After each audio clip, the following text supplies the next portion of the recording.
Chemical kinetics का आज जो हमारा टॉपिक है factors affecting rate of reaction. जो रेट ऑफ रिएक्शन और factors like physical state of reactants, surface area of reactants, reaction temperature, catalyst presence, concentration of reactants. चलो start करते हैं फिजिकल स्टेट ऑफ रिएक्टेंट्स से और देखते हैं कि रिएक्टेंट्स की फिजिकल स्टेट और रेट ऑफ रिएक्शन का क्या रिलेशन है। तो फर्स्ट हमारा हुआ फिजिकल स्टेट किनका, रिएक्टेंट्स का। वी नो कि हर कोई रिएक्शन जो है chemical reaction occurs because of collisions among reactant particles।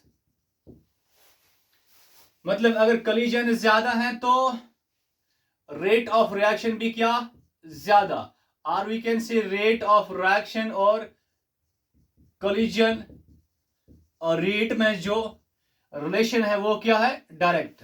And we know जो collision रेट बेटा है, जो हमारी गैसियस रिएक्टेंट्स हैं उनका जो collision रेट वो ज्यादा होता है देन लिक्विड रिएक्टेंट्स से, और इनका ज्यादा होता है देन सॉलिड और रिएक्टेंट से।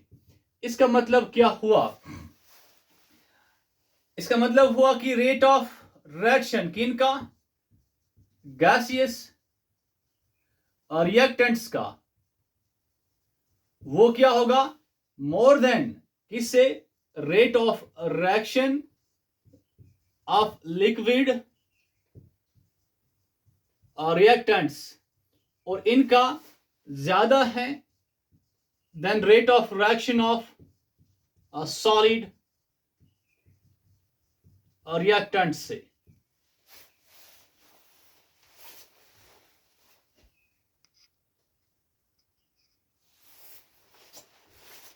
Next factor is surface area. Surface area of reactants. देखिए हम जानते हैं कि जो सरफेस एरिया है उसका रिलेशन जो होता है with size of reactant particle, that is inverse.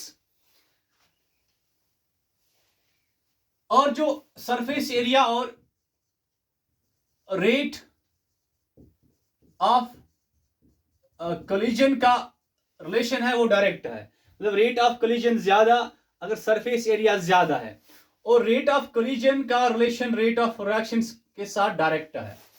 इसका मतलब हुआ कि अगर हमारा जो रिएक्टेंट पार्टिकल है अगर वो स्मॉलर है तो सरफेस एरिया क्या होगा, ज्यादा। अगर सरफेस एरिया ज्यादा तो रेट ऑफ कोलिजन क्या होगा, ज्यादा। अगर रेट ऑफ कोलिजन ज्यादा तो रेट ऑफ रिएक्शन भी क्या ज्यादा। मीन्स बेटा कि smaller the size of reactant particle greater is the, क्या होगा, greater surface area. And greater surface area means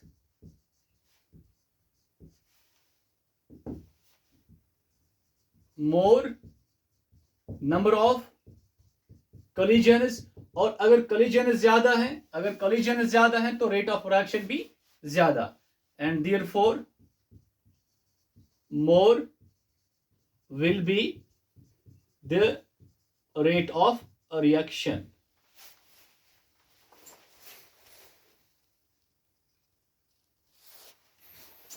Now third factor is reaction temperature.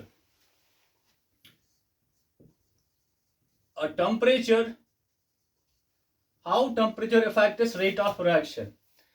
बेटा we know कि increasing temperature, अगर टेम्परेचर ज्यादा है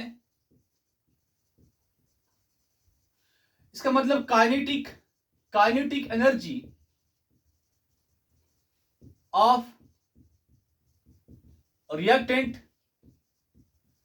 पार्टिकल्स भी क्या ज्यादा, क्योंकि टेम्परेचर और काइनेटिक एनर्जी का जो रिलेशन है वो क्या है, डायरेक्ट। टेम्परेचर ज्यादा तो काइनेटिक एनर्जी ज्यादा। अगर kinetic energy of reactant particle ज्यादा है तो काइनेटिक एनर्जी ज्यादा मतलब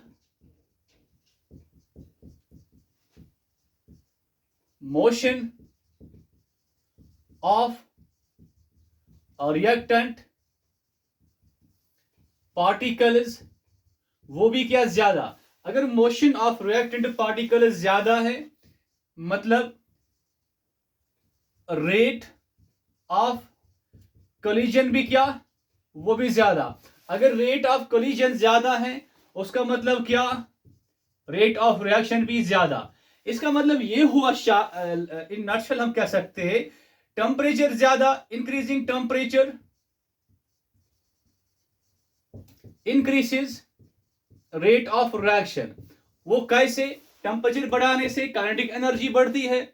जब काइनेटिक एनर्जी बढ़ी तो मोशन रिएक्टेंट पार्टिकल्स का क्या, ज्यादा। जब मोशन ज्यादा तो कोलिजन भी क्या, ज्यादा। जब कोलिजन ज्यादा तो रेट ऑफ रिएक्शन भी ज्यादा।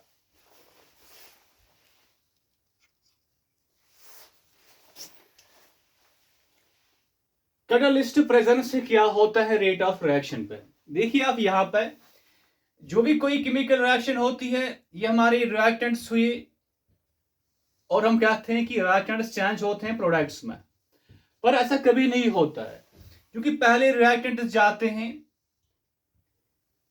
ट्रांजिशन स्टेट में जाते हैं, उसके बाद वो आते हैं प्रोडक्ट्स में। तो रिएक्टेंट्स को ट्रांजिशन स्टेट में जाने के लिए क्या चाहिए, एनर्जी चाहिए, एनर्जी चाहिए। तो मतलब बेटा ये देखिए ये रिएक्टेंट्स हैं और ये प्रोडक्ट्स है। तो रिएक्टेंट्स पहले किस में गए हैं, ट्रांजिशन स्टेट में, उसके बाद उन्होंने एनर्जी को रिलीज करके वो किस में गए, प्रोडक्ट्स में। ये वाली जो पाथ है ये है reaction path without catalyst, catalyst. और यहां देखिए ये रिएक्टेंट्स की एनर्जी है और ये जो है ट्रांजिशन स्टेट की एनर्जी है। तो ये जो एनर्जी है ये इन्होंने क्या पहले की है, गैन। इस एनर्जी को हम कहते हैं एक्टिवेशन एनर्जी। तो रिएक्टेंट्स पहले गैन करेंगे किसको, एक्टिवेशन एनर्जी को, जाएंगे कहां, ट्रांजिशन स्टेट में, उसके बाद रिलीज करके आएंगे किसमें, प्रोडक्ट्स में। अब देखिए ये जो पाथ है this is reaction path with catalyst. मतलब ये एनर्जी ऑफ रिएक्टेंट है तो ये क्या, ये जो है यहां पे एनर्जी ऑफ ट्रांजिशन स्टेट है, पर ये ट्रांजिशन स्टेट है विद कैटलिस्ट, विद कैटलिस्ट। ये ट्रांजिशन स्टेट है विदाउट कैटलिस्ट।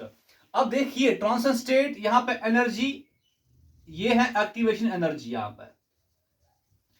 मतलब बेटा जब हमने इस्तेमाल किया कैटलिस्ट तो रिएक्टेंट्स ने कम एनर्जी को गैन करके कहां गए, ट्रांजिशन स्टेट में, जल्दी गए ट्रांजिशन स्टेट में, उसके बाद प्रोडक्ट्स में। इसका मतलब यह हुआ अगर हम यूज करेंगे कैटलिस्ट तो एनर्जी क्या चाहिए फिर, कम। मतलब कि कैटलिस्ट, कैटलिस्ट यूज करने से एक्टिवेशन एनर्जी घटती है, एक्टिवेशन एनर्जी घटती है। जब ये एक्टिवेशन एनर्जी घटती है इसी से हमारा क्या होता है, रेट ऑफ रिएक्शन बढ़ती है। मतलब कि using catalyst activation energy gets decreased, therefore rate of reaction gets increased.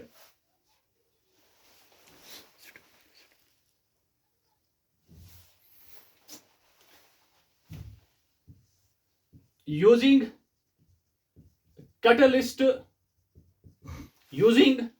catalyst rate of reaction increases कैसे, by decreasing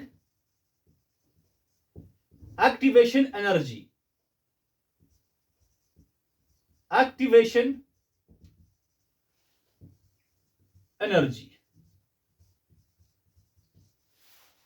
ना उसके बाद हमारा जो फैक्टर रहता है कॉन्सेंट्रेशन ऑफ रिएक्टेंट्स। देखिए कि कॉन्सेंट्रेशन ऑफ रिएक्टेंट्स और रेट ऑफ रिएक्शन का जो रिलेशन है, कॉन्सेंट्रेशन ऑफ रिएक्टेंट्स हमारा फिफ्थ फैक्टर है, और रेट ऑफ रिएक्शन का जो रिलेशन है ये कुछ कॉम्प्लेक्स रिलेशन है। क्यों? कॉन्सेंट्रेशन ऑफ रिएक्टेंट बढ़ाने से रेट ऑफ रिएक्शन बढ़ भी सकती है, कभी घट भी सकती है, and sometimes rate of reaction remains unaffected. मतलब कि बेटा जो concentration of reactant and rate of reaction का जो रिलेशन है वो क्या है? इज कॉम्प्लेक्स, वो कॉम्प्लेक्स है। And this dependency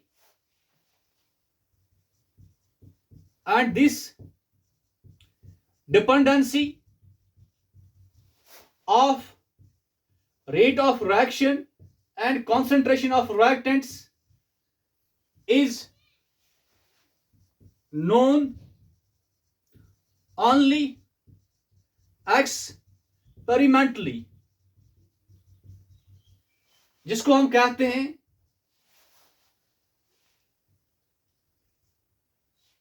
or you can say by an experimental method।